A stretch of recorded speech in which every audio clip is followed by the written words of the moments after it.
My name is Laura, and I'm a nurse.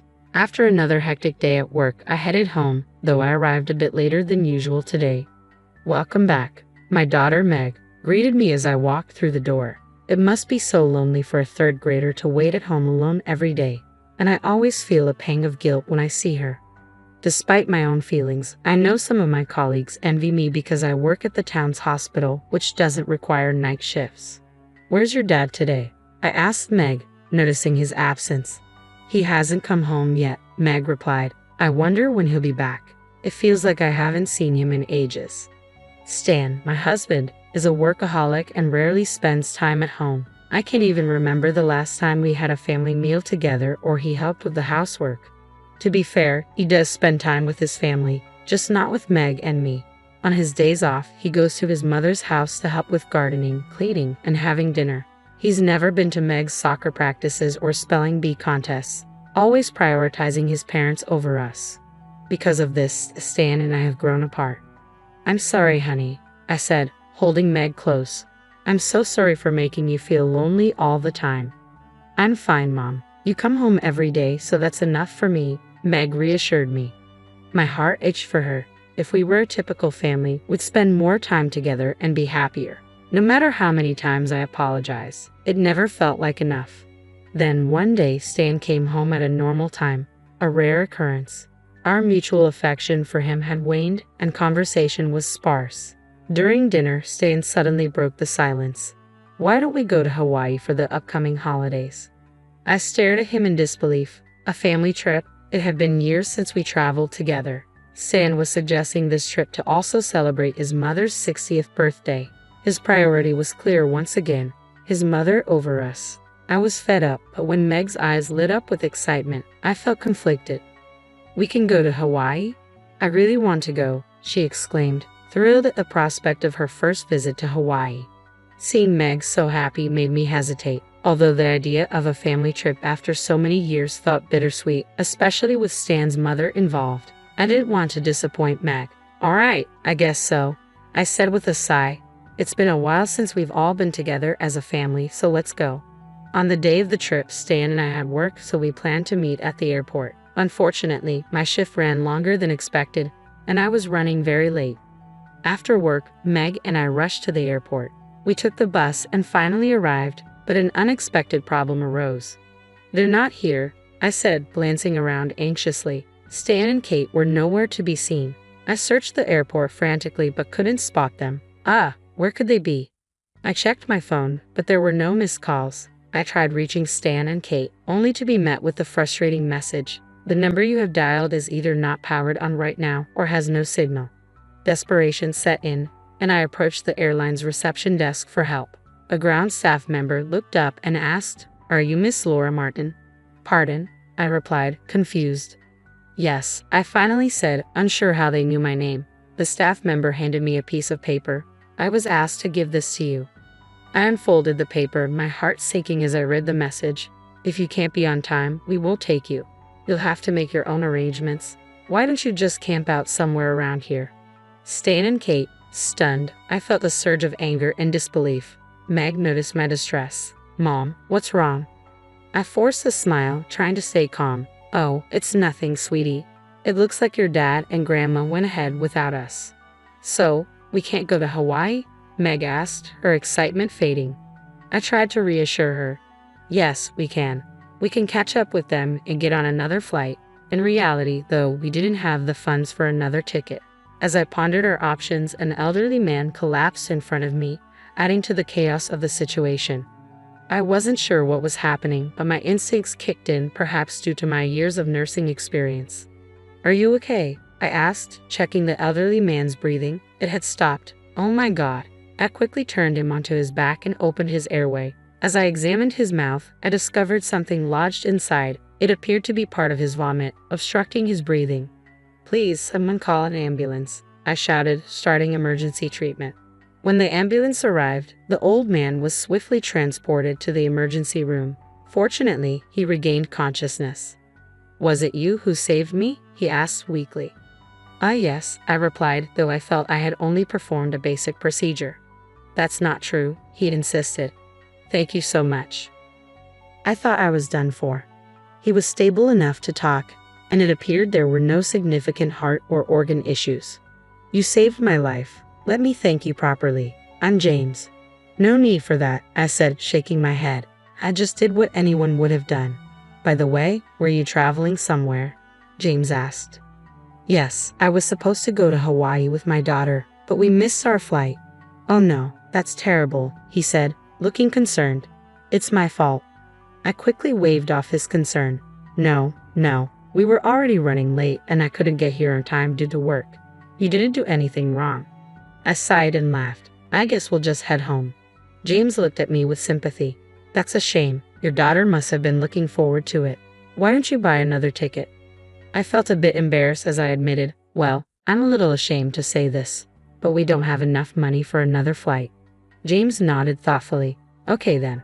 As a way of thanking you, I'll buy tickets for both you and your daughter. That should solve the problem, right? Wait, no, I can't accept that, I protested. It's completely okay, James insisted with a warm smile. It's the least I can do. Hey, you, James called out to a female staff member who was passing by. He then borrowed a cell phone and made a quick call. After a brief conversation, he hung up and turned back to me. Really, don't worry about it, I said, trying to decline his offer. If I don't find a way to thank you, I won't be able to rest peacefully, James insisted. At that moment, the paper with Stan and Kate's message fell out of my pocket. Thanks to James, Meg and I managed to board the airplane. To my astonishment, he had purchased us expensive business class tickets. His generosity allowed us to enjoy a very comfortable flight, and we finally arrived in Hawaii safely. However, I faced a new challenge. I had no idea which hotel Stan and Kate were staying at. I wished I had asked them beforehand. Hello, are you Laura and Meg? A man called out as we exited the airport. Yes, that's us, I replied, puzzled.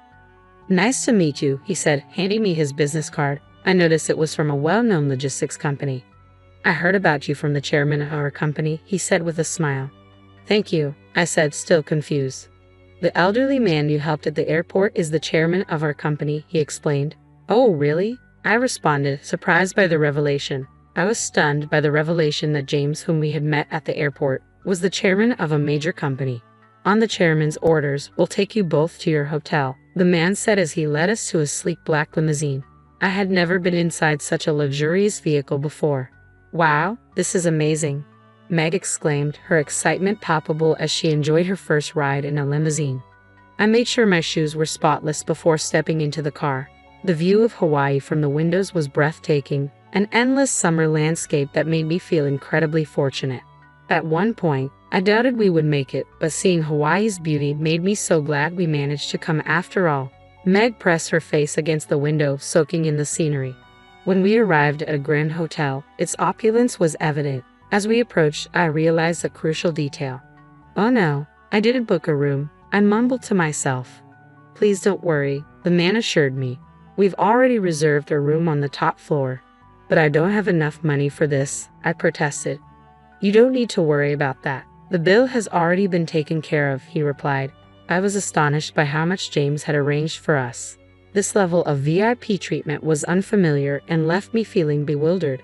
Inside the hotel, I was amazed by the room. It was a lavish suite, far more spacious than necessary for just the two of us. The view of the ocean and the stunning sunset from the large windows was nothing short of spectacular. A dedicated hotel staff member was available to assist us with anything we needed, and the food was exquisite, far beyond anything I had ever experienced. They even grilled the most expensive steak right in front of us. The meal was exceptional, leaving me constantly impressed. After dinner, Meg and I wandered through the lobby. We heard raised voices coming from a corner and turned to find a man and a woman arguing with the hotel staff. Is that? I wondered aloud. Yes, it's my husband and my mother-in-law, Meg said, recognizing them. Hey, what are you both doing here? I called out, approaching them. They looked at us in surprise. What? We came here as planned, Stan said. You've done something terrible to us, even though it was your idea to go on this trip, Kate said, still irritated. Well, you were late, Stan said, glancing at Kate as if to say more. I feel bad about that, but you didn't have to suggest we camp out, I replied, feeling frustrated. Kate didn't seem remorseful at all for her actions. The confrontation left a sour note, but I tried to focus on making the most of our unexpected and luxurious trip. I couldn't bring myself to forgive them. By the way, why are you arguing with the hotel staff? I asked Stan, who looked furious. When I tried to check in, they told me to leave. I don't understand what's going on, Stan said, seething. I turned to the hotel staff for clarification. Can you explain this situation? The staff member nodded. We were instructed not to let these individuals stay here. They left our very important and valued guests behind, which is unforgivable. Now, it made sense. James had significant influence over the hotel. The chairman of such a major company certainly held a lot of power, and it was clear you didn't want to cross him. Stan and Kate looked puzzled. What does this have to do with us? Stan demanded. It's a long story, the staff member replied, but the chairman can't forgive you for abandoning Megan. When you left her behind, it was seen as a serious offense. Stan and Kate were bewildered. How does someone from this hotel know about that? I understood their confusion but felt it was what they deserved. I took out a business card, the same one given to me by the man who had helped us from the airport. The hotel staff member's eyes widened as he examined the card. This is from one of our major clients. Stan's face turned pale as he took the card from me, his hands trembling. Kate's expression mirrored his shock. You know the chairman of this company? Stan asked, his voice quivering. Of course, I replied. He collapsed at the airport, and I helped him. In gratitude, he arranged our flight and booked our hotel room. Kate fell to the floor, trembling. What's wrong, Mom? He's in the same gym club as me, Kate stammered. Everyone looks up to him. The coincidence was staggering. I was amazed to learn that my mother-in-law knew the chairman. Before Kate's revelation, I had already learned about it from James himself. He had seen the paper that fell from my pocket and recognized the situation. Laura, what is this? James had asked when he saw the paper. Well, I had explained, we were abandoned by my mother-in-law and husband. That's terrible, James said, but I recognize that last name. Is your mother-in-law's last name Martin?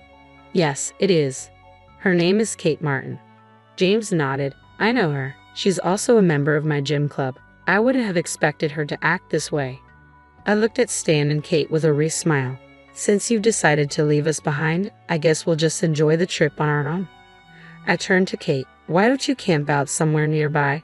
Enjoy the Hawaiian night under the stars. Hey, wait, that's terrible, Kate yelled, her anger rising. You're being incredibly rude, Stan shouted. Stan and Kate continued to protest, but I simply shook my head, ready to make the most of our unexpected adventure with Meg. As I turned my back on Stan and Kate, I couldn't help but find their behavior ridiculous. They had thrown harsh words at me, but when I stood up for myself, they called me terrible and rude. I burst out laughing. Let's go, I said, taking Meg's hand. Meg nodded, and we walked away together. Behind us, the hotel staff was still firmly denying Stan and Kate entry, despite their protests.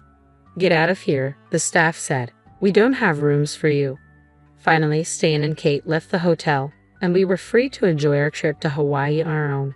With Stan's influence almost completely gone from Meg's life, there was no need to think about him at all. I was amazed by the unexpected gift of this wonderful trip, a direct result of helping an elderly man.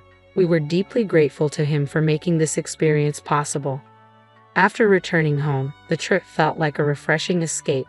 Meg seemed to be very satisfied with the vacation, and I was happy to have shared it with her. As for Stan and Kate, their troubles didn't end with their departure from the hotel. Upon returning home, Stan was exhausted and disheveled. It turned out that James' instructions had been communicated to every hotel in Hawaii, and Stan and Kate had spent their time camping out in the wilderness. The consequences of their actions were severe. Stan's boss informed him that the contract with James' company was being canceled, and Kate faced cold treatment from her gym club members, eventually leading to her expulsion. With her primary hobby now lost, she retreated to spending most of her time watching TV and had given up on staying in shape. Stan and I decided it was best to end our marriage. We officially divorced, and custody of Meg was awarded to me. I didn't receive alimony or child support, but my income was sufficient to support Meg without any issues. I would never see my mother-in-law again. Reflecting on everything, it seemed almost fated that my accidental delay at the airport led to such an extraordinary experience. The timing of helping the chairman of a major company, who happened to be known to Kate, was a remarkable twist of fate. Despite everything that went wrong with Stan, I had no regrets. My life was centered around my precious daughter, and I felt fulfilled without meeting anyone else.